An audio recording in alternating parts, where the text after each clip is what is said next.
Thank you, Mr Chair.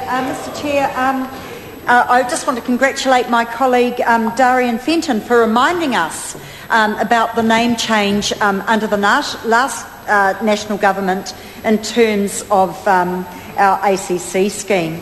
And Mr Speaker, I want to join with my colleagues in opposing or actually questioning the government about why this change was necessary. Why, and call us suspicious, but why, when this bill came to the House being called the Injury Prevention, Rehabilitation and Compensation Amendment Bill, suddenly is there this need to change, to cut out those words and call it the Accident Compensation Bill. Now, the Minister sat in that chair, or stood to his feet yesterday. I know he's not speaking so much on it today, and said the reason was because that is what it used to be called. That is the National Government's answer. It used to be that's what it used to be called. Now, I would ask this House, I would ask the opposition, the Brains Trust came up with that every MP, everybody who cares about communities, surely the work they want to do is build on and improve on what was there before. Surely that is I know that's what inspired people on this side of the House to come to Parliament, to advocate to improve the lives of New Zealanders.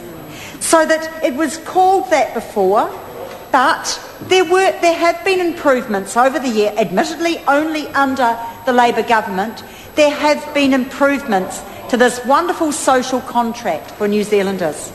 But this government is intent on cutting back those improvements. And as they said, what does it tell us if they take away removing the words injury prevention? What does injury prevention mean? We've already seen cuts to injury prevention schemes. We've already seen that under the current Act. We've already seen situations where older people, where education about avoiding accidents, we've already seen many of that funding, those schemes that worked, cut. So what does it make us think? Also, what else have we seen cut? We've seen workplaces, the delegates who are involved in health and safety in the workplace. We've seen cuts to that, their involvement in ensuring or working towards a very healthy workplace. So does that make us think, yeah, maybe the removal of the words injury prevention, that is what this government's about. Rehabilitation, again, why would a government remove those words?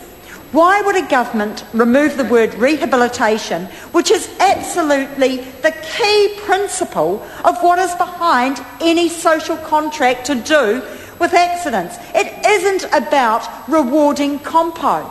That is the component that actually that is so old-fashioned, it isn't funny.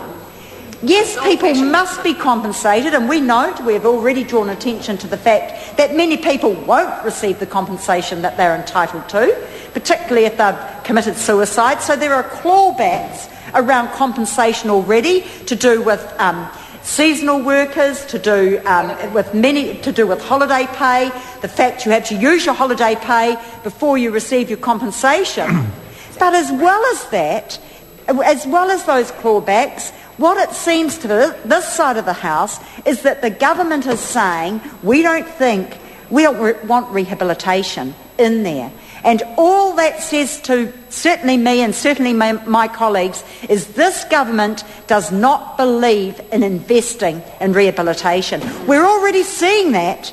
We're already seeing examples under the current Act. But believe us, when it's no longer part of the title of the Act, when and if it goes through, unless we have a big change of mind from the government and the ACT party, then make no bones about it. Rehabilitation will go further and further down the agenda.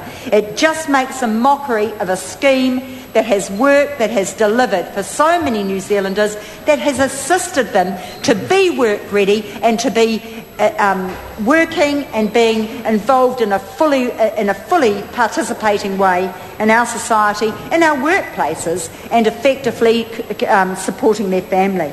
I too have some amendments that I think, Mr Chair, I call the Honourable Member Moana Maki.